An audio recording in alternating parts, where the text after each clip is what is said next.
நம்ம நீத்து வந்து சுருதியை கடுப்பேற்றுறதுக்காக ரவியை வந்து சுருதியோட ஹோட்டலுக்கே வர வச்சு சுருதியை கடுப்பேற்றியாச்சு வெறுப்பேற்றியாச்சு. அதே டைமில் வந்து முத்துவோட வீட்டுக்கு கிறிஸோட பாட்டி வராங்க. ஏன் நடித்து கொட்டுறாங்க, என் மகன் இறந்து போயிட்டா கார் ஆக்சிடென்ட்ல மூஞ்சியே அடையாளம் தெரியல, கிறிஸ் வந்து முத்து அங்குளம் மீனா ஆண்டியோட இருக்கணும்னு ஆசைப்பட்றேன், அதனால இங்கே கூட்டி வந்தேன், எங்கள் ஊருக்கு போய் நிலம் சொத்து பத்தெல்லாம் விற்றுட்டு வந்து கொஞ்சம் நாளைக்கு மட்டும் இங்கே இருக்கட்டும் அப்படிங்கிற மாதிரி வந்து சொல்கிறாங்க. அதே டைம் வந்து விஜயாடு சொல்கிறாங்க, உங்கள் மகன் இறந்தது எங்களுக்கு மனசு கஷ்டமாக தான் இருக்குது, அதுக்காக யார் பெற்ற பையனும் நாங்கள் எங்கள் வீட்டில் வச்சுருக்க முடியாது அப்படிங்கிற மாதிரி. அதே டைம் நம்ம மனோஜும் அவங்க அம்மாவுக்கு ஏற்ற மாதிரி சால்ரா போடுறாங்க. அவரோட முத்துவும் அவங்க அப்பாவும் தாங்க பேசி கன்வின்ஸ் பண்ணி ஒரு வழியாக அவங்க கிறிஸ்ட வீட்டிலே இருக்க வச்சுட்டாங்க. அந்த டைம் வந்து அவங்க அம்மா சரியான ஆக்டிங் நடிப்பு அழுகுறாங்க. அதே டைம் மீனா நினைக்கிறாங்க, அப்பா இங்கே இருந்ததே அவங்களுக்கு வந்திருக்கும் போல நடிப்பு அப்படிங்கிற மாதிரி வந்து நினச்சி ஒரு வழியாக முத்து வந்து கிறிஸ்ட வீட்டில் இருக்க வச்சுட்டாரு.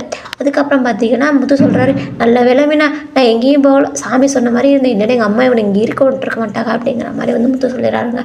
அதுக்கப்புறம் பார்த்தீங்கன்னா விஜயா போய் யார்கிட்ட நம்ம ரோஹினிகிட்டே இந்த கிறிஸ்துவ எப்படியாவது வீட்டை விட்டு அனுப்பணும், அதுக்கு ஏதாவது பிளான் பண்ணணும், பார்வதி வீட்டுக்கு வந்துடு அப்படிங்கிற மாதிரி சொல்லிட்டு போயிடுறாங்க. அதுக்கப்புறம் பார்த்திங்கன்னா பார்வதியும் சிவனும் ஒரு வீடியோ போட்டிருப்பாங்க, தாத்தா பாட்டி எவ்வளோ முக்கியம் அப்படிங்கிறதுக்காக. அதை ஒரு சின்ன பையன் பார்த்துட்டு அவங்க தாத்தா பாட்டியோட சேர்ந்துட்டாங்களாம். அவங்களோட பாட்டி வந்து இவங்களுக்கு வாழ்த்து சொல்கிறதுக்கு ஒரு பொக்கையோட வந்து வாழ்த்து சொல்லிட்டு போனாங்க. அதே டைம் வந்து அந்த சிவன் வந்து அந்த பொக்கை கையில் வச்சுருந்தார். அதுக்கு பார்வதி சொல்கிறாங்க, சிவன் உங்களால் தான் இல்லை அப்படிங்கிற மாதிரி சொல்லல. நம்ம விஜய் வந்து தப்பாக புரிஞ்ச மணிக்கு இன்றைக்கி சீரியல் முடிஞ்சிருக்கு. நாளைக்கு என்ன நடக்குது நாளைக்கு பார்க்கலாம்.